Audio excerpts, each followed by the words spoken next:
Good morning students. कल CBSE ने accountancy का जो सैंपल पेपर है वो रिलीज कर दिया है सेशन 2020-21 के लिए, जो 2021 में हमारा बोर्ड का एग्जाम आएगा।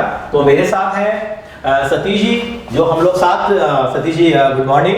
गुड मॉर्निंग बच्चों, कैसे हो बच्चों कल जैसा कि रवि सर बता रहे हैं कि सीबीएसई 2021 में जो आपका एग्ज़ाम होने वाला है वो सीबीएसई ने रिलीज़ कर दिया है, और इसके बारे में रवि सर जो है आपकी काफ़ी हेल्प करेंगे, और साथ में मैं भी आपको इसके ऊपर थोड़ा सा प्रकाश डालूंगा। चलिए रवि सर शुरू करिए। एक बार पेपर का डिजाइन डिस्कस कर लेते हैं। तो सतीश जी, जैसे कल हम डिस्कस कर रहे थे, कल हम लोगों ने बैठ करके एनालिसिस किया और बताया, देखा कि क्या क्या सीबीएसई ने चेंजेस करे हैं। तो सबसे पहले सबसे बड़ी न्यूज़ क्या है हमारे लिए कि बेटा सीबीएसई ने जो 2020 में जो पेपर आया था वो मार्किंग स्कीम जो है, जो पेपर का पैटर्न है वो कायम रखा है। हाँ, सतीश जी आप एग्री करेंगे? मतलब मैं ये कहता हूँ बच्चों, उन्होंने 32 क्वेश्चन, जो लास्ट ईयर हमारे 32 क्वेश्चन आने थे जिसमें 1 मार्कर के हमारे 20 क्वेश्चन थे और बाकी जो 12 क्वेश्चन थे वो अदर्स थे। तो हमारे को नंबर ऑफ क्वेश्चंस में सीबीएसई ने कोई चेंज नहीं किया है। 32 क्वेश्चंस के साथ आगे कंटिन्यू करेंगे। हाँ, हालांकि बच्चों आपका जो चैप्टर रिड्यूस हुआ है, जैसे रिडेम्पशन ऑफ डिबेंचर का चैप्टर कट गया है और एडजस्टमेंट ऑफ कैपिटल एडमिशन में कट गया है, उसको जो उन्होंने पैटर्न बनाया है वो उसी बेस पे बनाया है जो आपका चैप्टर डिलीटेड है। तो थोड़ा सा आप उसके रवि सर बताएंगे आप। तो रिवाइज सिलेबस के हिसाब से उन्होंने पेपर बनाया हुआ है। तो बेटा देखेंगे हम लोग कि कल ऐतिहासिक डेट रही है हमारे लिए 9 अक्टूबर 2020, और उससे भी ऐतिहासिक डेट थोड़ा नीचे लिखो, शायद आ नहीं रहा स्क्रीन के ऊपर। अच्छा ठीक है सर, ठीक है। और उससे भी ज्यादा ऐतिहासिक डेट है, देखिए 10/10/2020। ये देखिए सदियों में आपको देखने को मिलेगा 10/10/2020 ये डेट है जिसमें हम आपको पेपर का एनालिसिस लेके आ रहे हैं अकाउंटेंसी के पेपर का। तो मैं आपको बताना शुरू करता हूं सैंपल पेपर के बारे में। जो हमारा सैंपल पेपर है, सैंपल पेपर जो अकाउंटेंसी का आया है, ये सेशन 2020 और 2021 के लिए वैलिड है, और इसके अंदर में 32 क्वेश्चन रखे गए। सतीश जी ठीक है? हाँ जी सर, 32 क्वेश्चन हैं। यहाँ पे सीबीएसई ने क्या किया, मैं आपको पहले पेपर का पूरा ओवरऑल ब्लूप्रिंट बता रहा हूँ बेटा। यहाँ पे 1 से लेके 13 जो क्वेश्चन आएंगे वो क्या होंगे? Question number 14, question number 15 to 18, question number 19, 20, question number 21 and 22। बेटा मैं आपको थोड़ा सा बताना चाहूंगा इससे पहले कि मैं बाइफिकेशन करूं, यहाँ पे आप साथ साथ में नोट भी करते रहेंगे, और जहां आपको मौका लगे वीडियो पॉज करके सारे बच्चे अगर कॉपी कर ले तो ज्यादा अच्छा रहेगा। बाकी अभी आपने पूरा सिलेबस नहीं किया होगा, क्योंकि कहीं स्कूल के अंदर में पार्ट ए कंप्लीट हो गया है, तो कहीं पे एनालिसिस वाली बुक कंप्लीट हो गई है, कहीं कंपनी अकाउंट्स पूरा हो गया है। अभी मिला जुला रिस्पॉन्स आपको मिलेगा, तो लेकिन आप देख सकते हैं। क्यों सतीश जी? हाँ जी सर। तो बेसिकली बेटा आपका जो पेपर होगा डिवाइडेड बेटे 2 पार्ट्स में होगा। सर यहाँ लिखिए। हाँ, पार्ट ए, बिल्कुल ठीक कहा सर आपने। पार्ट ए हमारे पास जो होगा, पार्ट ए हमारी वेटेज रखता है 60 मार्क्स की, और हमारा जो पेपर है 200 में डिवाइडेड होगा, और पार्ट बी जो हमारी वेटेज रखेगा वो रखता है 20 मार्क्स की वेटेज रखता है। एक हमारे पास पार्ट सी भी आता है, और मैं बता देता हूं स्पेशली दिल्ली के बच्चे या और भी रीजन के बच्चे कंप्यूटराइज्ड अकाउंटिंग को फॉलो नहीं करते हैं। अगर आप फॉलो करते हैं तो आप पार्ट बी और पार्ट सी में से कोई एक अटेम्प्ट करना होगा, लेकिन हम पार्ट बी के लिए एनालिसिस करेंगे यहाँ पे।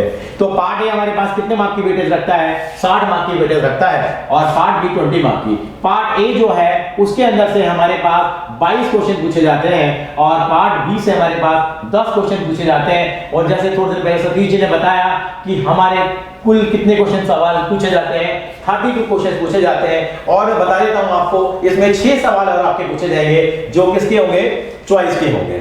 वो 6 क्वेश्चन चॉइस के पूछे जाएंगे, और वो कहां चॉइस आएगी इसको पर डिस्कशन करेंगे। तो पार्ट ए प्राइमरी में लेके चल रहा हूं। कितने क्वेश्चन है बेटा? 22 क्वेश्चन है जो हमारे सीबीएसई में पूछे जाएंगे। इसमें पहले जो 13 क्वेश्चन है 1 to 13 क्वेश्चन है, वो आपके बेटा मैं आपको बता देता हूं, वो 1 मार्कर क्वेश्चन होंगे। 1 मार्कर क्वेश्चन होंगे इनटू 30। जो मार्क्स हैं उनके ऊपर मैं सर्कल बनाऊंगा। ये किसको रिप्रेजेंट करेगा? मार्क्स को रिप्रेजेंट करेगा, और ये रिप्रेजेंट करेगा नंबर ऑफ क्वेश्चंस को।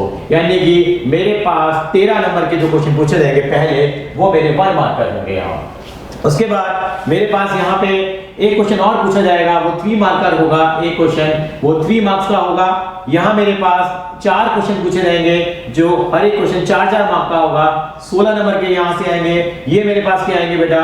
2 क्वेश्चन मेरे से पूछे जाएंगे। यहाँ पे 2 क्वेश्चन पूछे जाएंगे जो कितने मार्कर होंगे आपके? 6 मार्कर होंगे, 12 नंबर के होंगे। और 21वां 22वां क्वेश्चन फिर से मेरे से 2 क्वेश्चन पूछे जाएंगे जो 8 मार्कर होंगे, यानी कि 16 नंबर। टोटल करके देखते हैं बेटा, ये टोटल कितना आना चाहिए? 60। 16 और 12 28 और 16 44 और 16 60 मार्क्स, यानी कि पार्ट ए 60 मार्क्स का। सतीश जी एक बार बताइए, पार्ट ए की वेटेज हमारी सही है सर? ये बिल्कुल सर, बिल्कुल ठीक है। तो बच्चों 13 नंबर के आप ध्यान रखिए, 13 क्वेश्चन जो है, नंबर ऑफ क्वेश्चन जो है वो 13 होंगे 1 मार्कर के, और आपका 3 मार्कर का 1 क्वेश्चन होगा, 4 मार्कर के 4 क्वेश्चन होंगे, और 6 मार्कर के 2 क्वेश्चन होंगे, और 8 मार्कर के आपके पास 2 क्वेश्चन होंगे पार्ट ए में, जो टोटल आपकी पेपर की वेटेज रखता है 60 मार्क्स का। बिल्कुल बिल्कुल सर। इसमें थोड़ा सा बच्चों के लिए मैं और आसानी करूंगा। मैं पूरी अभी 2 मिनट बाद आऊंगा बेटा, अभी 2 मिनट बाद आएंगे। पहले एक बार पार्ट बी का और बताइए थे। पार्ट बी के अंदर में हमारे कितने सवाल पूछे जाएंगे? 10 सवाल पूछे जाएंगे। पार्ट बी में 10 सवाल पूछे जाएंगे सर। ये 23 से 29 हो गया, क्वेश्चन नंबर 30 हो गया, क्वेश्चन नंबर 31 हो गया, और 32 हो गया। अभी आप कहेंगे सर ये तो हमें तो कोई ऐसा कुछ पता ही नहीं है। बिल्कुल इसी पैटर्न में प्रैक्टिस आपको करनी होगी बोर्ड का 2021 का एग्जाम में अच्छे मार्क्स सिक्योर करने के लिए। ये बेटा अगर आप काउंट करेंगे यहाँ पे, फिर से वही पैटर्न फॉलो करेंगे बेटे। हमारे पास ये 1 मार्कर क्वेश्चन है, 1 मार्कर के 7 क्वेश्चन है, 7 नंबर के हो जाएंगे। यहाँ पे ये फिर से एक इकलौता क्वेश्चन आएगा हमारे पास, जो कितने मार्क की वेटेज रखेगा बेटे? 3 मार्क की रखेगा। और यहाँ पे फिर एक 1 क्वेश्चन आएगा जो कितने मार्क की वेटेज रखेगा? 4 मार्क की। फिर यहाँ एक क्वेश्चन आएगा जिसकी वेटेज 6 मार्क की होगी। तो अब एक बार टोटल करके देखें बेटा, एक बार जरा 3 नंबर ही हो गए, 4 नंबर ही हो गए, 6 नंबर ही हो गए, टोटल देखें जरा सतीश जी एक बार। 20 हो गए सर, ये 20 मार्क हो गए। इसका मतलब पार्ट बी की वेटेज 20 मार्क की है। ये हमारी महाभारत है, ये महाभारत है। ये हमारे इन योद्धाओं से हमें लड़ना होगा। क्यों सतीश जी? बिल्कुल जी, बिल्कुल योद्धाओं से लड़ना होगा। और कोरोना के टाइम पे हमें इन योद्धाओं से बड़े आराम से लड़ना है, हबड़ दबड़ नहीं करनी है। पेपर सर इजी आएगा, ये मेरा इंट्यूशन कह रहा है। इंट्यूशन है कि बेसिक पेपर बनाया जाएगा ज़्यादा आपको। पेपर ही बहुत अच्छा बनाया है सीबीएसई ने। तो सर ये ओवरऑल वेटेज हो गई है जी सर। तो इस वेटेज के अंदर में बेटा आप इसको नोट डाउन कर लीजिए ताकि आपको आसानी रहेगी। एक दूसरा एनालिसिस और दूसरे कैमरे से इस पेपर को देखा जाएगा। सिक्के का दूसरा पहलू देखते हैं। दूसरा पहलू देख लेते हैं। देखिए मोटा मोटा सर एनपीओ हमारा एक चैप्टर हो गया जी सर। दूसरा चैप्टर क्या हो गया? पार्टनरशिप हमारी यूनिट हो गई है। तीसरा हो गया कंपनी अकाउंट्स हो गई है। ये सारा क्या बनाती है? ये कौन सा देश बनाती है सर? पार्ट ए बनाती है। बेटा मैं रब भी करूंगा बीच में, ध्यान रखेंगे आप नोट कर सकते हैं वीडियो को पॉज करके। और दूसरा हमारा क्या बनता है सर? ये पार्ट बी है। ये तो अपनी ही दुनिया है सर। ये तो अब एनपीओ जो है टोटल हमारे 32 क्वेश्चन है सर। जी सर। अब मैं इसमें बताऊंगा। एनपीओ आपका है बच्चों 10 मार्क्स का। Very good. कंपनी पार्टनरशिप है आपकी 30 मार्क्स की। कंपनी है आपका 20 मार्क्स का। और ये देखिए आपका 60 मार्क का ये हो गया, और 20 मार्क्स की आपकी पार्ट बी हो गई। अब मैं आपको यहाँ बताऊंगा एनपीओ में रवि सर बताएंगे कि एनपीओ के कितने क्वेश्चन आएंगे, फिर मैं पार्टनरशिप के बारे में बताऊंगा कितने आएंगे। ठीक है बेटा। एनपीओ के बेटे जैसे टोटल हमने 32 क्वेश्चन की बात करी, 32 क्वेश्चन को चैप्टर वाइज भी आज हम एनालाइज करेंगे सर। यहाँ पे एनपीओ के 3 सवाल पूछे जाएंगे। एक 1 मार्कर होगा, मैं लिख रहा हूँ बेटा, एक 1 मार्कर क्वेश्चन होगा, एक हमारे पास 6 मार्कर होगा, एक हमारा 3 मार्कर होगा, और एक 6 मार्कर होगा। टोटल कितने मार्क्स हो गए बेटा? 10 मार्क्स हो गए हमारे पास। पार्टनरशिप की बात करेंगे। पार्टनरशिप कैसे पूछा जाएगा? 1 into 10, 10 सवाल पूछे जाएंगे हमारे एक नंबर के। 4 सवाल बेटा फिर से, जहां मार्क्स है मैं बता दूंगा, जहां मार्क्स है हमेशा मैं क्या करूंगा, जहां एक क्वेश्चन है तो कोई ऐसी प्रॉब्लम ही नहीं है। यहाँ एक क्वेश्चन है, यहाँ भी एक क्वेश्चन है, यहाँ एक क्वेश्चन है, यहाँ पे 10 सवाल है, एक नंबर के 10 सवाल सर। अब देखिए मजेदार बात, 4 नंबर के 3 सवाल है सर यहाँ पे, और एक सवाल जो हमारा है वो 8 नंबर का है। तो यानी कितने सवाल हो गए सर? 10 सवाल ये, 3 ये, 1 ये, 14 सवाल आपसे पूछे जाएंगे। किससे? पार्टनरशिप से पूछे जाएंगे। अब देखिए कंपनी में क्या होगा। यहाँ पे टोटल नंबर ऑफ क्वेश्चंस कितने हो गए? वेटेज 10 मार्क्स की हो गई है। मैं लिख देता हूँ 3 क्वेश्चंस हो गए। यहाँ पे लिख दे सर एक बार। हाँ 3 क्वेश्चंस हो गए। 14 क्वेश्चन हो गए। जैसे 10 लगा, इसका टोटल कितना रहा सर? देखिए 10 14 हो गया। ये 14 हो गए। मार्क्स कितने हो गए सर? 30 हो गए। 30 हो गए। कंपनी से जाते हैं। कंपनी से कितने सवाल पूछे जाएंगे आप खुद बताइए। देखिए 14 और 3 कितना हो गया? 17। पार्ट में कितने क्वेश्चन है सर? हमारे टोटल क्वेश्चन बताए थे हम लोगों ने 22। तो 22 में से 17 गया। 22 में से अगर आपका 17 चला गया तो 5 क्वेश्चन आपके पूछे जाएंगे हमारे कंपनी अकाउंट्स के। और उसकी वेटेज क्या होगी बेटे? हमारे पास जो 2 सवाल हैं वो एक नंबर के हैं यहाँ पे, और एक 8 मार्क का क्वेश्चन तो आपको मालूम ही है। यहाँ पे एक जो क्वेश्चन पूछा जाएगा वो बेटा 6 मार्क का पूछा जाएगा यहाँ पे, और एक सवाल जो पूछा जाएगा बेटा हमारे पास 8 मार्क का पूछा जाएगा। एक बार चेक कर लेते हैं बेटा कितने क्वेश्चन हमारे पास बने। टोटल देखते हैं 14 और 3 75। ये हमारे पास 2 क्वेश्चन हो गए 3, टोटल 8 और 14 और 2 18। देख लेते हैं बेटा यहाँ पे हमारे पास कहाँ पे डिस्ट्रीब्यूशन के अंदर में कुछ अगर डिफरेंस आया है तो बिल्कुल हम जानेंगे। कितने क्वेश्चन है हमारे पास कंपनी के अंदर बेटा? क्वेश्चन हमारे पास जो कंपनी में बनते हैं बेटा, हमारे 5 क्वेश्चन जो बनते हैं कंपनी से बनते हैं, और कंपनी की वेटेज हमारी क्या बनती है वो देख लेते हैं बेटा। एक हमारे पास बनेगा 8 और 6 14। सतीश जी एक बार देखेंगे, जरा चेक करेंगे जरा कहाँ पे क्या फर्क आया, एक बार जरा आप भी देख लीजिए। 8 और 6 14, 15 16 सर 4 नंबर का डिफरेंस आ रहा है। एक 4 मार्कर का क्वेश्चन यहाँ पे। बिल्कुल बिल्कुल बिल्कुल सही आपने, बिल्कुल ये एक्सपीरियंस कहता है सर। आपने 1 मिनट में बता दिया 4 नंबर का एक सवाल क्वेश्चन होगा। हाँ बिल्कुल। ये कितने क्वेश्चन हो गए सर? 5, और टोटल वेटेज कितनी हो गई सर हमारे पास? ये 20 मार्क्स की वेटेज हो गई। Do you agree with me sir? ये 20 मार्क्स की वेटेज हमारी हो गई है यहाँ पे। तो ये अब आएंगे हम पार्ट बी के ऊपर आएंगे बेटा। यहाँ पार्ट बी को भी यहाँ पे क्या करेंगे हम लोग, एनालाइज करने वाले हैं। पार्ट बी से कितने क्वेश्चन पूछे गए हैं हमारे पास, पार्ट बी को मैंने डिवाइड करेंगे। ये तो हमारी यूनिट वाइज, यानी कि एनपीओ के कितने क्वेश्चन है अभी तक हमारे पास। पार्ट बी पे आने से पहले मैं पार्ट ए को एक बार समराइज करना चाहूंगा। मेरे पास एनपीओ के कितने सवाल है? मेरे पास 3 सवाल है। पार्टनरशिप के कितने सवाल है? 14 सवाल है, जिसमें अब कहां से आएगा ये भी हम डिस्कस करेंगे सर। और यहाँ कंपनी अकाउंट्स के अंदर कितने सवाल पूछे जाएंगे? 5। पार्ट बी भी आ जाए सर। पार्ट बी को एनालाइज कर लें हम लोग। पार्ट बी को हम एनालाइज कर लेते हैं। पार्ट बी के अंदर क्या है? पार्ट बी के अंदर आपने देखा टोटल 10 सवाल है, 20 नंबर की वेटेज है। पार्टनरशिप का जो पार्ट बी है, जिन लोगों ने कर ली है वो 5 चैप्टर के अंदर हम डिवाइड कर लेते हैं। तो मोटा मोटा जो सीबीएसई का जो सैंपल पेपर आया है, मैं उसकी वेटेज अब बता रहा हूँ। थोड़ी सी वेटेज यहाँ बढ़ाई है सीबीएसई ने। सैंपल पेपर के अंदर में देखा गया है यहाँ पे 6 नंबर के अंदर में क्या रखा गया सर? आपका रेशो का चैप्टर रखा गया। ये बच्चे कर लेंगे, बच्चों को मालूम है।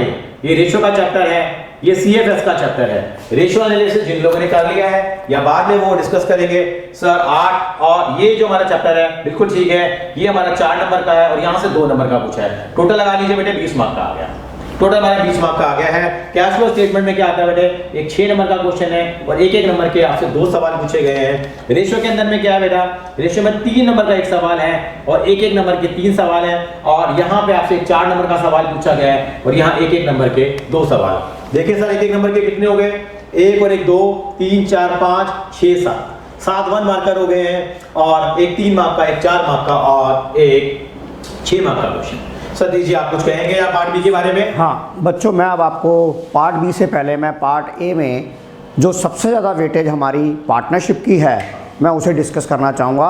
हमारी जो पार्टनरशिप है टोटल 6 चैप्टर्स में डिवाइड है। Number 1 fundamental, number 2 goodwill, number 3 change in PSR, number 4 admission, number 5 retirement and death. हालांकि आपकी किताबों के अंदर रिटायरमेंट और डेथ आपको 2 अलग अलग चैप्टर दिए गए हैं, बट हम इसे एक ही चैप्टर में कंसीडर कर रहे हैं। और छठा चैप्टर है आपका डिसोल्यूशन का।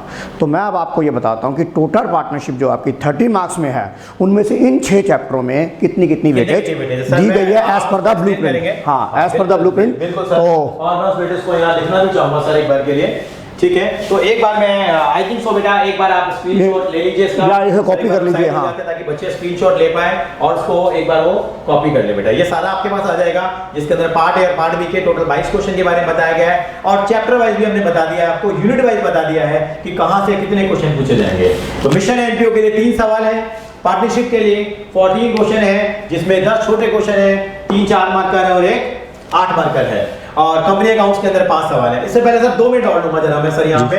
मैं बताना चाहूंगा सबसे इंपॉर्टेंट चीज जिसके बारे में आप एक्सपर्ट हैं, उसके चॉइस। आपने कटे अनुभव भी बताएंगे उसके बारे में, जो इतना एक्सपीरियंस है कि यहाँ पे 6 सवाल जो आएंगे सर, सबसे बड़ी बात है 6 क्वेश्चन बेटे चॉइस में आएंगे। सर अगर आप मुझे एक ब्लू कलर का मार्कर मिल जाए तो sir thank you so much sir. 6 question है जो चॉइस के लिए आ रहे हैं, यानी कि हमारा जो पेपर है 80 मार्क्स का होता है, लेकिन सर 6 क्वेश्चन जो चॉइस के हैं, वो चॉइस वाले क्वेश्चन कहां से आएंगे जानना जरूरी है। वो हमारे पास क्वेश्चन नंबर 14 बेटा आपका चॉइस का आएगा। मैं यहाँ लिख देता हूँ चॉइस। क्वेश्चन नंबर 14 होता है, मैं आपको बता देता हूँ एनपीओ का होता है। पोजीशनिंग भी काफी हद तक फिक्स है कि कहां पे जाएगा। एनपीओ के क्वेश्चन के साथ चॉइस आएगी, 3 मार्कर होगा क्वेश्चन। क्या चॉइस है ये सैंपल पेपर के अंदर में, वो हम डिटेल एनालिसिस अभी लेकर आने वाले हैं आपके पास। और यहाँ पे क्वेश्चन नंबर 15 के अंदर में चॉइस दी गई थी। क्वेश्चन नंबर 15 में चॉइस दी गई थी, जहां पर कि सीबीएसई ने बताया हमें क्वेश्चन 15 में जो चॉइस दी गई थी फंडामेंटल के चैप्टर में दी गई थी, जहां पे पास एडजस्टमेंट का क्वेश्चन पूछा गया था इस सैंपल पेपर में। एक ओपनिंग कैपिटल, और ओपनिंग कैपिटल का क्वेश्चन बहुत बढ़िया था। सतीश इसके बारे में डिटेल में बताएंगे आपको। क्वेश्चन नंबर 14 जो चॉइस का था, इसके अंदर में सब्सक्रिप्शन का क्वेश्चन था और कॉस्ट ऑफ मटेरियल कंज्यूम का क्वेश्चन था। ये बेटे ये तो हमेशा से जन्मांतर से चला आ रहा है, ये दो क्वेश्चन हमेशा चॉइस के होते हैं 8-8 मार्कर, जिसके अंदर में क्या है, एक हमारे पास क्वेश्चन होता है पार्टनरशिप का और एक होता है कंपनी का। पार्टनरशिप में जो चॉइस दी गई है वो एडमिशन में जनरल एंट्री दी गई है और रिटायरमेंट के अंदर में आपको साथ में चॉइस दी गई है। एडमिशन में जनरल एंट्री पूछी है और रिटायरमेंट में आपको उन्होंने पूछा है पूरा फुल फ्लैश बैलेंस शीट के साथ क्वेश्चन है। यानी सीबीएसई ने भी क्लियर कर दिया है कि बैलेंस शीट का सवाल पूछा जा सकता है। बच्चों को काफी डाउट था कि पार्टनरशिप बैलेंस शीट आएगी या नहीं आएगी।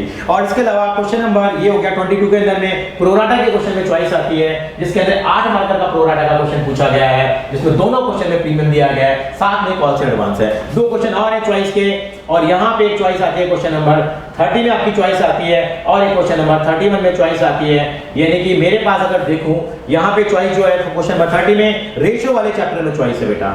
रेशियो में चॉइस पूछी गई है, प्रोप्राइटरी रेशियो का क्वेश्चन इस बार उन्होंने पूछा है और एक इंटरेस्ट कवरेज रेशियो का, प्रोप्राइटरी रेशियो और interest coverage ratio. Satish ji काबिल तारीफ बात यह है सीबीएसई ने दोनों ही सॉल्वेंसी रेशियो पूछ लिए हैं। जी sir, long term solvency ratio, long term solvency, इतनी सारी चीजें हैं लेकिन लोग सॉल्वेंसी के पीछे पड़ गए सीबीएसई डबल लेवल में। क्वेश्चन नंबर 31 ये सबका चहेता क्वेश्चन है, ये कहते हैं हमारे यहाँ का प्यारा क्वेश्चन है, सबसे प्यारा बच्चा है। इसमें सर क्या चॉइस पूछी गई थी सर? बच्चों इसके अंदर जो चॉइस पूछी गई है वो कंपैरेटिव प्रॉफिट एंड लॉस और कॉमन साइज बैलेंस शीट के बारे में पूछा गया चॉइस में। पर मैं आपको यहाँ पर एक इंस्ट्रक्शन देना चाहूँगा कि अगर आपको दोनों में चॉइस देखनी है, चॉइस वाले सवाल रवि सर ने डिस्कस कर लिए हैं, पर मैं चॉइस के बारे में आपको बहुत ही अच्छी एक बात बताता हूँ कि चॉइस आप जब आपको 15 मिनट मिलेंगे आप उसमें डिसाइड कर लेंगे कि आपको चॉइस में कौन सा क्वेश्चन करना है। कई बार हमने देखा जिस तरह की इस बार के सैम्पल पेपर में भी जो ब्लूप्रिंट आया उसमें जो चॉइस वाला एक क्वेश्चन आसान था और एक क्वेश्चन बड़ा ही मुश्किल था।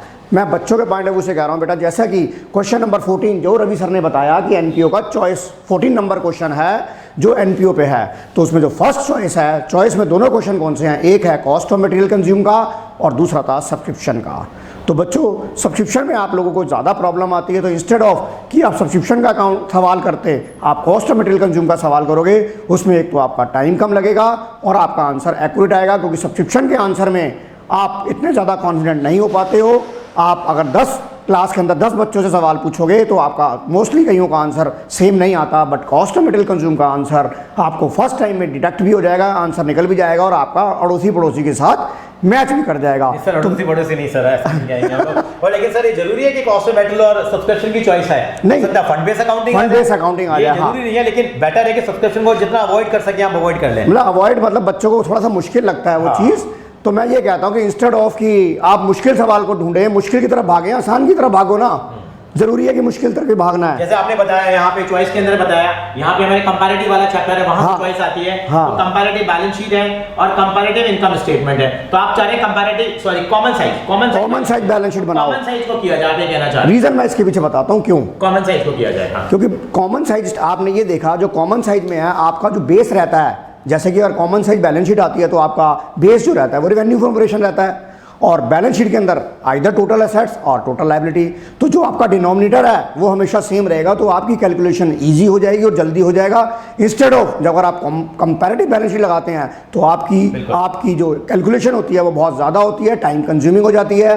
कई बार हमारे को ये 8 मिनट की जगह ये हमारा 12 मिनट खा जाता है, तो हमारे 4 मिनट इसमें वेस्ट हो जाते हैं। तो मैं आपको यही रिक्वेस्ट करूंगा बच्चों की कंपैरेटिव और कॉमन साइज में आपको मोस्टली अगर अटेम्प्ट करना, अगर चॉइस आ जाती है तो आपको कॉमन साइज करना चाहिए, चाहे वो बैलेंस शीट हो चाहे वो P&L हो। सर बच्चों को मैं सोच रहा हूँ एक बता देता हूँ, चॉइस में कम से कम कितना मार्क्स का पेपर बढ़ रहा है चॉइस के अंदर? सर यहाँ पे एक 3 मार्कर की चॉइस आ गई सर, 3 मार्कर चॉइस आ गई, यहाँ पे एक 4 मार्कर की चॉइस आ गई, यहाँ पे 8 और 8 सर 16 नंबर की चॉइस मिल गई है, यहाँ पे एक 3 नंबर की चॉइस मिल गई है, यहाँ एक 4 नंबर की चॉइस हो गई है। देखिए बेटा कितना टोटल बनता है, 3 और 4 कितना हो गया, 7 और 16 23, तो 30 मार्क की चॉइसेस मिल रही हैं। There is a internal choice sir, there is internal choice. इसका मतलब आपका पेपर हो गया 110 मार्क्स का। बिल्कुल बिल्कुल बिल्कुल 110 नंबर का आपका पेपर हो गया। टाइम मिलेगा वो 3 घंटे ही, क्योंकि अब जब से चॉइस बढ़ी है तो आप उसे रीड भी करोगे और आपने अपने आप को इस तरह से प्रिपेयर करना है कि अगर मुझे ये क्वेश्चंस रीड करने पड़े तो मैं अपना टाइमली पेपर पूरा कर पाऊँ। क्योंकि आप देखते हैं हम किसी बाज़ार में कोई चीज़ लेने जाते हैं तो वो अगर वो हमें ज़्यादा वैरायटी दिखा देता है तो हम कंफ्यूज हो जाते हैं कि ये लूँ या ये लूँ, और बट हमारे पास मिनट हैं 180 मिनट, यानी कि 3 घंटे हैं। आपको वहाँ स्मार्टनेस दिखानी है कि चॉइस को बड़ी जल्दी आपने सॉर्ट आउट कर लेना है, क्योंकि अगर चॉइस में फंस गए तो आपका पेपर जो है टाइम पर होना मुश्किल है। तो ये 6 चॉइसेस हैं, ये पेपर का टेम्पो भी सेट कर दिए हैं। जी सर। गलत चॉइस सेलेक्ट हो गई है सर। एक बहुत इंपॉर्टेंट बात कहना चाहूंगा मैं सर यहाँ पे, अगर चॉइस वाले में अगर पहली ऑप्शन कर लिया अगर आपने और आपको लगता है कि वो ऑप्शन गलत है और आप दूसरी ऑप्शन में जाए तो उसको काटे ना बेटा। सीबीएसई का रूल है कि दोनों में से जो हायर होगा हाँ, उसको कंसीडर करा जाएगा, क्योंकि पहली बार वाला आपका सवाल सही हो सकता है, दूसरा वाला बल्कि गलत हो गया होगा। आप पहले वाले को काट देते हैं, दूसरा वाला आपका गलत था, तो आप you will get a 0 mark. मैं तो ये कहता हूँ बच्चों, आपने कटिंग नहीं करनी है। अगर आपका सवाल हो जाता है और आपको लगता है गलत है तो उसे काटिए मत। क्या पता वो आपके हिसाब से गलत हो पर एक्चुअल में ठीक हो, फिर आप बाहर आके पता लगा अरे यार मैं तो ठीक कर रहा था, वहाँ गलत मैं तो काट आया। आपने कटिंग नहीं करनी है, क्योंकि सीबीएसई की मार्किंग स्कीम में लिखा गया है कि एग्जामिनर को ये बोला जाता है कि जिस बच्चे ने एग्जामिनी ने भी पेपर दिया है उसमें दोनों को आपको चेक करना है और जिसमें उसके हाईएस्ट मार्क्स बनते हैं आपने वो कंसिडर करना है। जिसमें रवि सर का अनुभव ज़्यादा है, मेरा अनुभव कम है। आप बताइए सर क्या है? नहीं सर, बिल्कुल सर, बिल्कुल वही है सर, अनुभव वही है कि दोनों पार्ट को चेक किया जाता है और जो हायर होते हैं उसको कंसीडर किया जाता है, तो उस बात पे ध्यान देंगे। और अब इसको हम लोगों ने आपने इस पिक्चर को देखा, यहाँ पे हमारे पास चॉइसेस थी, मैं इसको रब करना चाहूंगा। अब हम थोड़ा चैप्टर वाइज में ले जाना चाहूंगा हाँ। और बहुत इंपॉर्टेंट टिप्स आपके लिए आगे आने वाली वीडियो में भी लेके आते रहेंगे। जो हमारा 80 मार्क का पेपर है, आप उसको 2 से मल्टीप्लाई कर दीजिए। 160 मिनट के अंदर ये पेपर कंप्लीट करना होता है सर। हाँ, और 20 मिनट हम किसके लिए रखते हैं? रिवीजन के लिए। रिवीजन के लिए रखते हैं। कि आपको हर क्वेश्चन का पता है कितनी वेटेज है, उसको 2 से मल्टीप्लाई कर दिए। अगर 8 मार्क का आपका सवाल है तो मैं चाहूंगा वो सवाल कितने टाइम में कंप्लीट कर लिया जाए? 60 मिनट में। और ये जो आपका जो हम लोगों ने एक्सप्लेनेशन किया है, आई होप कि आप लोगों ने इसका स्क्रीनशॉट यहाँ पे ले लिया होगा।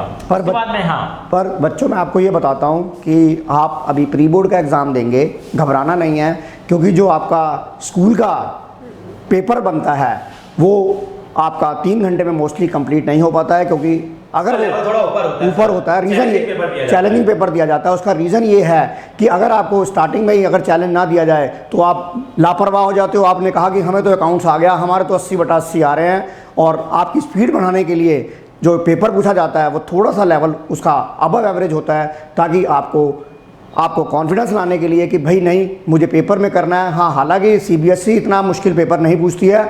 आपका जो स्कूल का प्री बोर्ड बनेगा वो ऑन एन एवरेज ज़्यादा एवरेज से ऊपर बनता है, टफ बनता है, बट आपने घबराना नहीं, बट आपने अपनी प्रैक्टिस करते रहना है।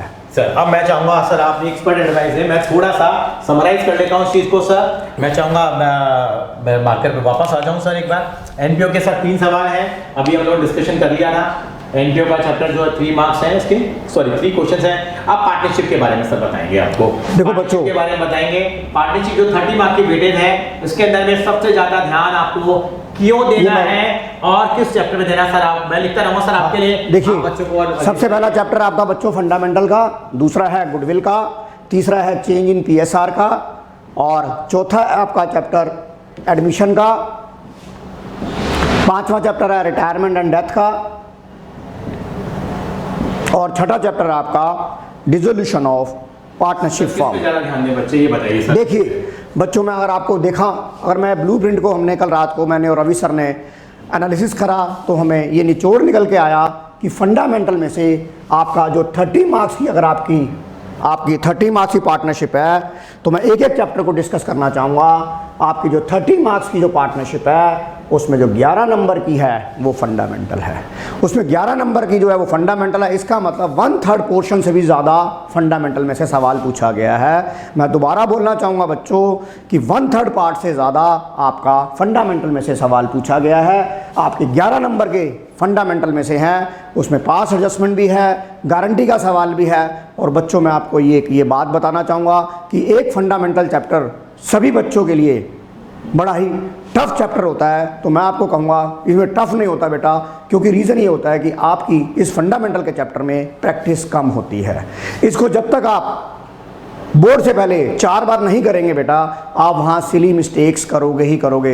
इसलिए स्कूल वाले जो 3-3 या 4-4 प्री बोर्ड ले रहे हैं, या जहाँ आप ट्यूशन पढ़ रहे हो वहाँ पर भी अगर आपके प्री बोर्ड हो रहे होंगे तो वहाँ पर भी मैं सबसे ये रिक्वेस्ट करना चाहूँगा और टीचरों से भी रिक्वेस्ट करना चाहूँगा कि वो फंडामेंटल की वेटेज के ऊपर बच्चों को ज़्यादा अलर्ट करें और ज़्यादा प्रैक्टिस कराएँ। क्योंकि ब्लूप्रिंट में भी, क्योंकि इस साल एडजस्टमेंट ऑफ कैपिटल का चैप्टर हट गया, तो अब एग्जामिनर के पास जो मोटिव रह गया है पेपर को थोड़ा टफ बनाने का, वो रह गया है उसको फंडामेंटल के अंदर। और फंडामेंटल एक ऐसा चैप्टर है जिसमें आपसे माइनर मिस्टेक्स एग्जामिनर करवाता ही करवाता है। जैसे कि मेरी बड़ी फेवरेट ट्रांजैक्शन है interest on drawing. Interest on drawing आप लास्ट तक गलत करते रहोगे और आप कहोगे नहीं गलत होगी। इंटरेस्ट ऑन ड्राइंग आपकी गलत होती है और इंटरेस्ट ऑन कैपिटल गलत होता है, क्योंकि आपको 50 बार समझा दिया है कि जब क्लोजिंग कैपिटल दी हो तो आपको ओपनिंग निकालनी है, पर बच्चा नहीं निकालता है। इंटरेस्ट ऑन ड्राइंग में अगर आपको डेट नहीं दी हुई है तो आप 6 महीने का निकालते हैं, एवरेज पीरियड के साथ निकालते हैं, आप पूरा निकाल लेते हैं। तो उस हिसाब से आप ये देखिए फंडामेंटल में जो है आपका 11 नंबर का सवाल,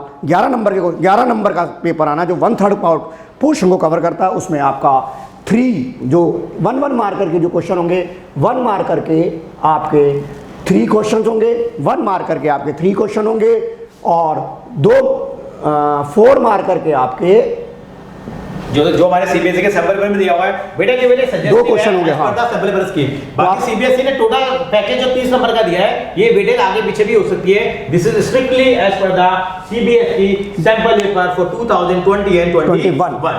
सर ये 4 मार्क के क्वेश्चन के बारे में जरा बताइए। 4 मार्क के क्वेश्चन में चॉइस जो देने की थी, चॉइस के बारे में बताएंगे बच्चों को, क्या बढ़िया चॉइस। हमने रात को बच्चों मैंने और रवि सर ने हमने ये पेपर एनालिसिस करा। जो 4 नंबर का क्वेश्चन था उसमें जो एक क्वेश्चन था बड़ा ही हमें एवरेज से ऊपर लगा, पर बच्चों सारा पेपर तो सीबीएसई भी आसान नहीं दे सकती, क्योंकि जो बच्चे 100 मार्क्स लेके आते हैं, 95 से अबव लेके आते हैं, उनमें वो ये वाले पॉइंट तो उनको डालना कंपलसरी था। हालांकि आप कहोगे सर कोविड में हमारी क्लासेस नहीं हो पा रही हैं, हम नहीं पढ़ पा रहे हैं उतना, मैं आपकी बात मानता हूं। तो बट बच्चों सीबीएसई जो है अपना थोड़ा सा लेवल तो उन्होंने आपका सिलेबस कम कर दिया है, पर अपना लेवल वही रखेगी जो आज से 10 साल से जो उनका रीत चली आ रही है वैसे ही करेगी। सर वैसे इसमें चॉइस थी सर, पहला वाला ऑप्शन जो पास एडजस्टमेंट का था बहुत प्यारा क्वेश्चन। अच्छा यहाँ मैं कहता हूँ, आप देखो अभी जो हमने 10 मिनट पहले रवि सर ने बताया चॉइस, बच्चों अगर आप इसकी चॉइस को देखोगे तो एक सवाल आसान था और एक सवाल मुश्किल था। आप देखिए घर पे बैठ के करिए, आप देखेंगे एक सवाल में आप अटक जाओगे और अपने ऑप्शन डिफिकल्टी इसमें ओपनिंग कैपिटल निकालनी थी। ओपनिंग कैपिटल वाला डिफिकल्ट सवाल था, आप खुद करने बैठेंगे तो आपसे नहीं निकलेगा। आप अपने टीचर से, अपने ट्यूटर से भी डिस्कस करिएगा। तो मेरे हिसाब से जो चॉइस वाले में आप देखिए एक सवाल आसान था, एक मुश्किल था। इसी तरह कंपनी में भी जो चॉइस आती है उसमें एक सवाल मुश्किल होता है, एक सवाल आसान होता है। आपने ये बहुत डिसाइड करना है वहाँ पर पेपर में कि आपको कौन सी चॉइस उठानी है। अब दूसरा आ जाओ बेटा गुडविल में। इस बार सवाल नहीं पूछा गया, पिछली बार ये ऐसा तो नहीं है सर नहीं पूछा जाएगा। नहीं पूछा जाएगा। याद है 2020 के अंदर में 4 मार्क का क्वेश्चन, 4 मार्क का पूछा है। हाँ गुडविल ये जरूरी नहीं है बच्चों की, इस बार ब्लूप्रिंट में गुडविल का सवाल नहीं दिया है, बट हो सकता है गुडविल किसी का पार्ट बना दिया जाए, जैसा कि मोस्टली डेथ के क्वेश्चन के अंदर एग्जामिनर का जो मोटिव होता है, अगर गुडविल को यहाँ नहीं पूछता तो वो डेथ के क्वेश्चन में आपको गुडविल को कवर करा देगा। लपट लास्ट ईयर 2020 में जो दिल्ली रीजन का पेपर आया उसमें गुडविल का एक 3 मार्कर का सवाल पूछा गया, जिसमें उन्होंने एडजस्टमेंट दी। एडजस्टमेंट क्या दी? एबनॉर्मल लॉस की, और हम आंख बंद करके एबनॉर्मल लॉस को हम नेट प्रॉफिट में ऐड कर देते हैं, जबकि नीचे छोटा सा पॉइंट लिखा था कि ये जो लॉस है हमने अपनी बुक्स में कंसीडर नहीं करा, और मोस्ट ऑफ द स्टूडेंट ने आंखें बंद करके उसको ऐड कर दिया और उनके सबके मार्क्स कट गए। तो बच्चों मैं ये कहता हूँ एग्जामिनर जो है बड़ा स्मार्ट हो गया है, वो आपकी स्मार्टनेस को पकड़ना चाहता है, आपके एक एक शब्द को वो आपको कंसीडर कराएगा कि आप यहाँ गलती करो, पर आपने अपनी स्मार्टनेस दिखानी है प्रैक्टिस से कि आपकी गलती ना हो। मेरा एक छोटी सी क्वेरी है सर यहाँ पे, मेरी क्वेरी है, देखो सर मैं यहाँ बिल्कुल क्लियर हूँ कि यहाँ पे एडमिशन में 8 नंबर का चॉइस आया है, रिटायरमेंट के साथ आया है, मैंने रिटायरमेंट में उसको ऐड नहीं करा, मैंने फंडामेंटली उसको यही रखा है। जी सर, चॉइस फंडामेंटल से भी आ सकती है, बिल्कुल आ सकती है। 2017 में मोली भोला वाला सवाल आया, उसमें डिसोल्यूशन और फंडामेंटल में चॉइस थी। बेटा ये ब्लूप्रिंट है, ये कंफर्म पेपर नहीं होता, आप इसके अंदर वेरिएशन हो सकता है सीबीएसई का। सर 4 नंबर की जनरल एंट्री पूछी गई है, मैं अपना डाउट पूछूंगा। 4 नंबर की जनरल एंट्री पूछी गई है, यहाँ भी एडमिशन में इन्होंने जनरल एंट्री पूछ ली है। 4 नंबर के अंदर में हमने बताया पास एडजस्टमेंट का क्वेश्चन, 4 नंबर का बड़ा ही आसान क्वेश्चन था, डीड के ऊपर था, पार्टनरशिप डीड के ऊपर। एक चीज से परेशान हूं, 1 नंबर का क्वेश्चन रेजोल्यूशन में पूछा गया है, treatment of loan to the partner, अगर वो मेरी एसेट साइड पे आ रहा है। आई थिंक ये क्वेश्चन नंबर कौन सा था? क्वेश्चन नंबर कौन सा था हमारा? 9। मैं बता देता हूं आपको, एक मिनट हम देख लेते हैं, हमारे हाथ में भी सैंपल पेपर है। पेपर के अंदर में जो सवाल नंबर है वो वहां पे जो मुझे लगा क्वेश्चन नंबर 5, क्वेश्चन नंबर 5 जो है, क्वेश्चन नंबर 5 जो है उसका जो एक बार सवाल पढ़ के बताइए उसका। बच्चों आगे सीबीएसई में जो ट्रीटमेंट का डिफरेंस आया है 2017 के जो कंपार्टमेंट में सॉल्यूशन था और जो देखिए बच्चों जो रवि सर ने कहा बिल्कुल सही कहा, क्योंकि जो आपका सैंपल पेपर का क्वेश्चन नंबर आपका 5th है, आप उसमें रीड करता हूँ। At the time of dissolution of partnership firm, journal entry for the settlement of loan advanced by the firm into a partner would be, आपकी 4 ऑप्शन दी गई है, bank account debit to loan, loan partner to bank, realisation to loan और none of these. बच्चों इसका मतलब है ये जो लोन है ये आपका एसेट साइड में शो है। तो आपको पता है पार्टनर लोन आपका रियलाइजेशन तो ट्रांसफ़र होता नहीं है। 2017 में भी बच्चों ये सवाल पूछा गया और 2017 की मार्किंग स्कीम में ये बताया गया कि ये जो एसेट साइड का जो पार्टनर लोन होता है वो आपका पार्टनर्स कैपिटल अकाउंट में जाता है। आप 2017 के अगर आप सैंपल पेपर कंपार्टमेंट का पेपर देखोगे और उसकी मार्किंग स्कीम देखोगे तो वहाँ लिखा हुआ है partner capital account debit to partner loan account जो एसेट साइड में है। बट लेकिन सर आप से आज क्या कहते हैं, आज समय क्या कहता है? आज का समय ये कहता है बच्चों आप पैसा वापस ले लें उससे। हाँ, bank account debit to partner loan account, यानी कि पार्टनर को जो हम लोगों ने एडवांस लोन दे रखा था जब डिसोल्यूशन होगा तो वो पैसा उसे कैश में ले लिया जाएगा, चेक के थ्रू ले लिया जाएगा। यानी कि ट्रीटमेंट वही है, अगर आपकी लायबिलिटी है तो भी बैंक के थ्रू आएगी, अगर आपकी एसेट है partner loan, underline the word partner loan, अगर लायबिलिटी साइड में है तो कोई दिक्कत नहीं है, partner liability account partner loan account debit to bank. But अगर वो एसेट में है तो इसका ट्रीटमेंट एनसीईआरटी में पेज नंबर 225 जो 2020 नंबर बता पाएंगे आप? हाँ, page number sir page number है 225। अच्छा, और एंट्री नंबर है 13, एंट्री नंबर 13 वहाँ पे एंट्री दे रखी है सर। जी सर, ये इस बार एनसीईआरटी के अंदर पेज नंबर 225 पे एंट्री नंबर 13 में उन्होंने इस बात को डिस्कस किया गया है कि अब इस एंट्री का जो ट्रीटमेंट जो एनसीईआरटी में लिखा गया है वो पार्टनर हमारी जो एंट्री बनाई है bank account debit to partner loan बनाई है। और पहले हम आप मार्किंग स्कीम अगर 2017 कंपार्टमेंट की देखेंगे तो मैं आपसे टीचर्स का भी कल रात को बड़ी ज़्यादा डिबेट हो रही थी इस टॉपिक के ऊपर कि 2017 में ये आया तो फिर एनसीईआरटी को बेटा हमारी जो सीबीएसई वो एनसीईआरटी को बाइबल कुरान और गीता मानती है और वो हम उसको फॉलो करती है। तो एनसीईआरटी के अंदर अकॉर्डिंग टू एनसीईआरटी जो आपकी ट्रीटमेंट लेने सर हम लोग बच्चे भी कॉपी कर लें सर। हाँ, बच्चे कॉपी कर लो बच्चों, partners loan account, this is the correct treatment. हालांकि बच्चों मैंने अपनी क्लास में जब डिसोल्यूशन कराया तो मैंने पार्टनर कैपिटल के थ्रू कराया। अब मैं इस वीडियो के थ्रू अपने बच्चों को और बाकी सब स्टूडेंट्स को जिन्होंने ये एंट्री सीखी है तो वो इस एंट्री को वो मॉडिफाई कर लेंगे, वो करेंगे bank account debit to partner loan. यानी कि अगर मैं नटशेल में बोलूं कि अगर पार्टनर लोन है चाहे वो एसेट में है लायबिलिटी है बैंक के थ्रू होगा। राइट सर, ठीक है, बैंक बहुत अच्छा आपने पार्टनरशिप के बारे में बताया। तो पार्टनरशिप के हमारे 4 बड़े फैक्टर हैं, यानी कि 4 नंबर के 2 क्वेश्चन ये, एक तीसरा क्वेश्चन 4 नंबर का और 8 नंबर का। पूरे 6 महीने लगाते हो पार्टनरशिप में, 1 मार्क के क्वेश्चन को मैं साइड रख देता हूं बेटा। यानी कि मेरी लड़ाई ये 4 विकेट ले रहे हैं मुझे, 4 जी विकेट। जी। 4 विकेट कहीं से भी आ सकते हैं, लेकिन सीबीएसई के सैंपल पेपर में फंडामेंटल पे जैसे सतीश जी ने भी कहा कि आपको ज्यादा फोकस करना है बेटा। फंडामेंटल आपको पूरे साल तंग करता है, आपको पूरे साल इसके पीछे भागना है, ये आपको भगाएगा पर आपने इसे छोड़ना नहीं है, आपने फंडामेंटल। मैं आपसे एक बात और करना चाहूंगा जी सर। देखो मैं आपने बहुत अच्छा एक्सप्लेन किया फंडामेंटल को लेके, वीडियो थोड़ी बड़ी हो रही है लेकिन कोई बात नहीं, बच्चों का लाभ होना चाहिए। सर एनपीओ के अंदर में भी काफी कंट्रोवर्सी आई है थोड़ी थोड़ी। तो एनपीओ के अंदर 3 क्वेश्चन जो है, एक 1 मार्कर है, एक 3 मार्कर है, 6 मार्कर है। अभी 3 मार्कर में हमने बात करी, सब्सक्रिप्शन का क्वेश्चन नंबर 14 है, चॉइस में है बेटा, ये चॉइस में आता है क्वेश्चन नंबर 14 सब्सक्रिप्शन और के साथ आया था कॉस्ट ऑफ मटेरियल कंज्यूम। तो आपका वोट किसको जाएगा सर? बच्चों मेरा वोट जो जाएगा वो कॉस्ट ऑफ मटेरियल कंज्यूम को जाएगा, क्योंकि आपको पता है मैं टीचर के पॉइंट ऑफ व्यू से बात नहीं कर रहा। मैं मोस्टली अगर मैं 100 बच्चों से बात करता हूँ, 100 बच्चों को इंटरेक्ट करता हूँ, पढ़ाता हूँ, तो बच्चे जो है सब्सक्रिप्शन से भागते हैं। तो बच्चों क्योंकि सब्सक्रिप्शन का आंसर आपका कॉन्फिडेंस नहीं हो पाता, बट आपका कॉस्ट ऑफ मटेरियल कंज्यूम में एक तो टाइम कम लगेगा और आपका सवाल आसानी से हो जाएगा। सर मैं एक चीज और डिस्कस करना चाहूंगा सर आपसे। जी सर। हम पढ़ने थोड़ी चेंज कर लें हम लोग। जी सर। एंट्रेंस फी और लीगल फी, ये 2 ट्रीटमेंट ऐसी हैं एनपीओ के अंदर में जो इस बार सीबीएसई फोकस में है, रूल जो अडॉप्ट किए।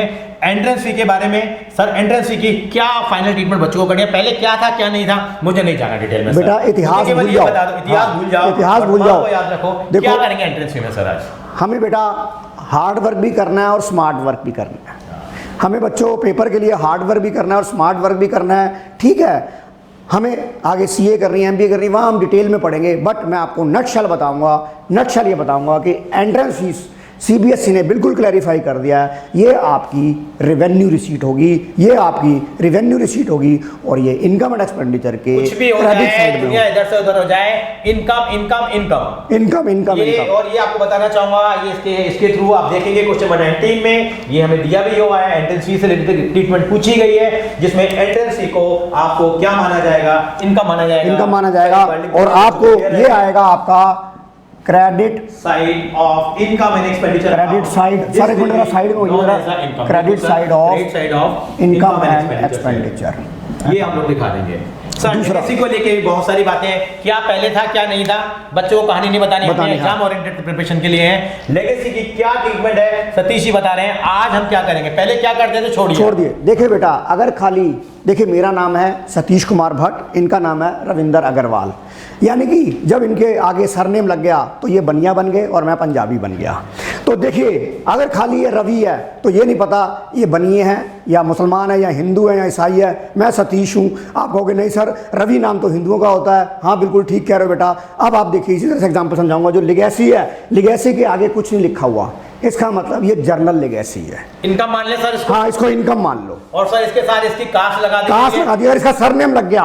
कैपिटल रिसीट है, इसमें इतना पोर्शन कैपिटल है जो हाँ, भी है। हाँ, अगर मान लो लिगेसी लिखा हुआ है तो ये आपका आएगा, ये आपका आएगा by default sir, by default, by default income.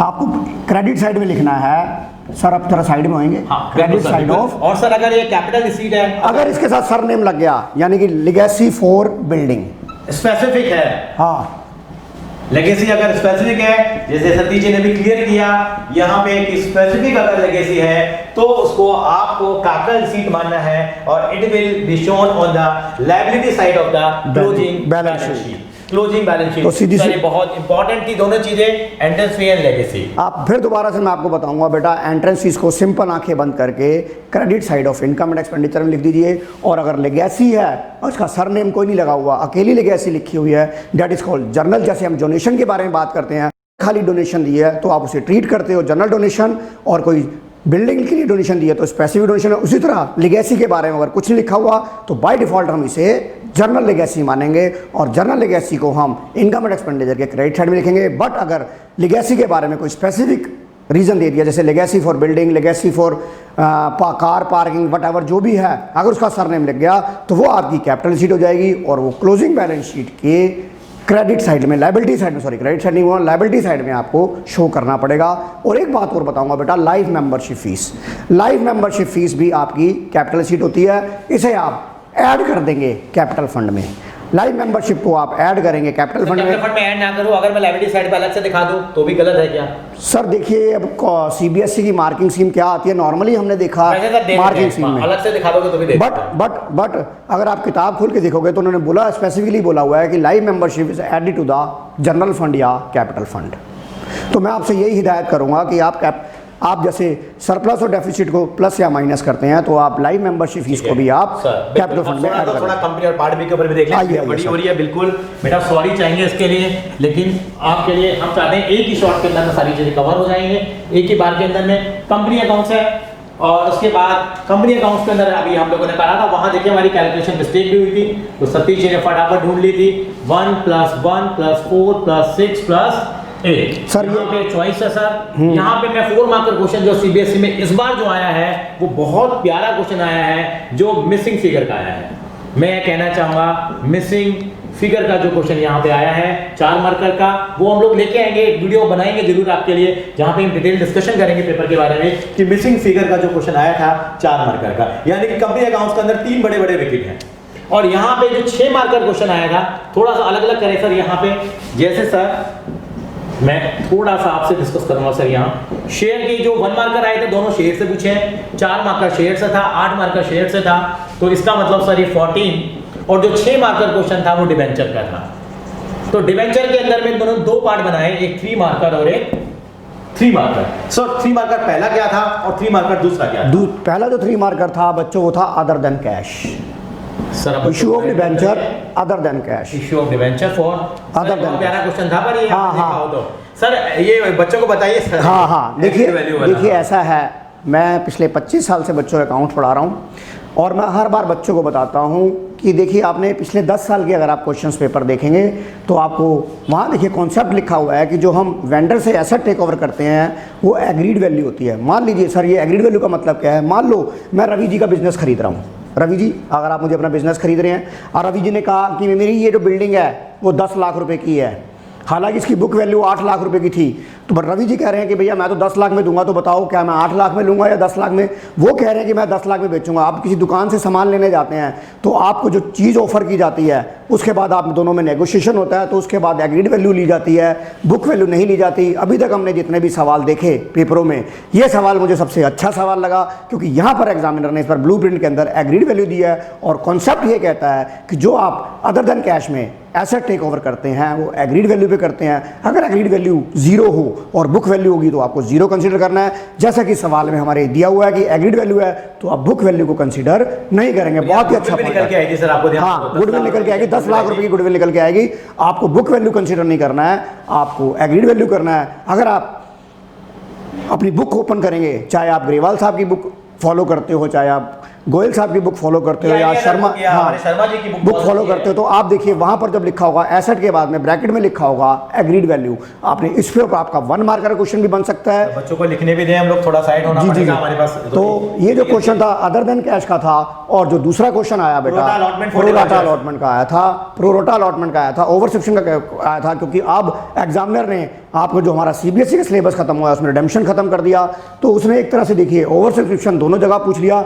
एक ओवर सब्सक्रिप्शन पूछा उसने कंपनी अकाउंट्स में और एक ओवर सब्सक्रिप्शन पूछ लिया उसने डिबेंचर। मेरे को याद आ रहा है 2012 में भी आया था प्रोरेटा अलॉटमेंट आया था, यानी कि सीबीएसई यहाँ जोर मार रही है, आप इसको जोर मार रही है। हाँ, अब मैं आपको कंपनी में 3 सवाल रखे मोटे हाँ, यहाँ पर एक बात और बताना चाहूँगा। इस बार जो नया रूल आया है, जैसे कि हमारा loss on issue of debenture को राइट ऑफ करना है, उसमें ये भी पूछा गया था कि loss on issue of debenture को राइट ऑफ नहीं किया है तो बच्चों आप सीबीएसई की हमारी गाइडलाइन की पहले आप यूज़ करेंगे एसपीआर से और दूसरा यूज़ करेंगे आप स्टेटमेंट ऑफ पी&एल से।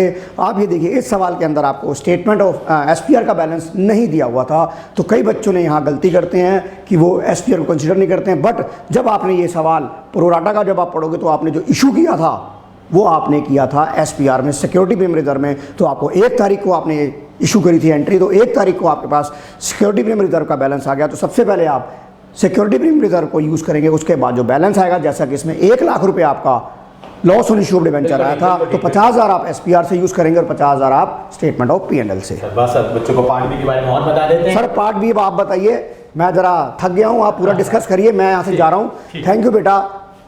Thank you Satish ji for your detailed analysis for the CBSE sample paper। Part B जो है बेटा, पार्ट बी के अंदर क्या है हमारे पास, पार्ट बी जो है पार्ट बी के अंदर में हमारे पास आपको बताया था कि हमारे पास 10 क्वेश्चन है पार्ट बी के अंदर में। पार्ट बी के लिए आपको बता दिया गया था 1 2 3 4 5, मैंने वह डिटेल में किया। मैं केवल ये कहना चाहूँगा पार्ट बी में सबसे ज़्यादा ध्यान आपको देना है। यहाँ पे रेशियो 6 नंबर की थी, 8 का था, ये 4 का था, ये 2 नंबर का पूछा। ये वाला चैप्टर का नाम बेटा रेशियो है, इसका नाम है CFS। यहाँ पे बेटा चॉइस पूछी गई थी और चॉइस में जो क्वेश्चन पूछा गया था वो हमारे पास क्या था, प्रोप्राइटरी रेशियो का था। दोनों सॉल्वेंसी रेशियो थी, जैसे भी सतीश जी के साथ हमने डिस्कशन किया, प्रोप्राइटरी रेशियो प्लस साथ में जो चॉइस आई वो ICR की आई, इंटरेस्ट कवर रेशियो की चॉइस आई। तो यहाँ पे ये 2 चैप्टर पे जरूर ध्यान दीजिए बेटा, क्योंकि ये 14 मार्क के नहीं है, ये 14 मार्क के नहीं है, ये 12 मार्क का CBSE के अंदर में जो रिटर्न एग्जाम होगा वहाँ पर भी इनसे पूछे जाते हैं। मैंने इसलिए यहाँ पर पार्ट बी को डिटेल एनालिसिस में रखा है, यहाँ पे इसलिए मैंने यहाँ पे रखा डिटेल एनालिसिस के अंदर में। तो ये ध्यान रखना है, यानी कि CFS और रेशो जान है, इसी के ऊपर आपका प्रोजेक्ट भी बनेगा। अब प्रोजेक्ट के बारे में आपको गाइडलाइन दे दूं, अभी तक आपके स्कूल टीचर ने प्रोजेक्ट बनवा दिए होंगे या नहीं बनवाए होंगे, तो वेट कर रहे हैं, क्योंकि वो जो प्रोजेक्ट बनेगा हमारा, जो रेशो के ऊपर हमारा प्रोजेक्ट बनेगा, वो एक रेशो या CFS से बनवाएंगे या सेगमेंट रिपोर्टिंग में बनवाएंगे। लेकिन मैं चाहूँगा कि सारे टीचर, मेरे जो टीचर भाई लोग हैं, वो रेशो में बनाएं, तो बच्चों को बेनिफिट मिलेगा, क्योंकि यहाँ पे रेशो बच्चा याद कर लेता है और यहाँ बेनिफिट उसको मिल जाता है, और जो रिटर्न एग्जाम लिखता है बच्चा जब प्रैक्टिकल में, वहाँ भी उसको बेनिफिट मिल जाता है। तो ये हमारा ओवरऑल एनालिसिस हुआ। तो यहाँ पे ध्यान रखने के लिए आपको इस पेपर को कम से कम 1 या 2 बार सॉल्व करना है। और मैं आपको बच्चा थोड़ा हिंट देना चाहूँगा कि आपको इसमें से कुछ क्वेश्चन आपको बोर्ड एग्जाम में मिल सकते हैं या आपने प्री बोर्ड एग्जाम में भी दे सकते हैं, क्योंकि टीचर्स को बहुत ज़्यादा ये क्वेश्चंस अच्छे लगेंगे, क्योंकि नए पैटर्न के ऊपर हमारे पास ये क्वेश्चंस आए हुए हैं। आई थिंक सो बहुत हमने आपका टाइम ले लिया है। फिर भी अगर आपकी क्वेरी हो तो आप कमेंट बॉक्स में लिखिए, वो हम लेके आएंगे और हम इसके सॉल्यूशन के ऊपर भी काम करने वाले हैं कि आपको डिटेल के अंदर इसका हम सॉल्यूशन कराएंगे। थैंक यू सो मच बेटा।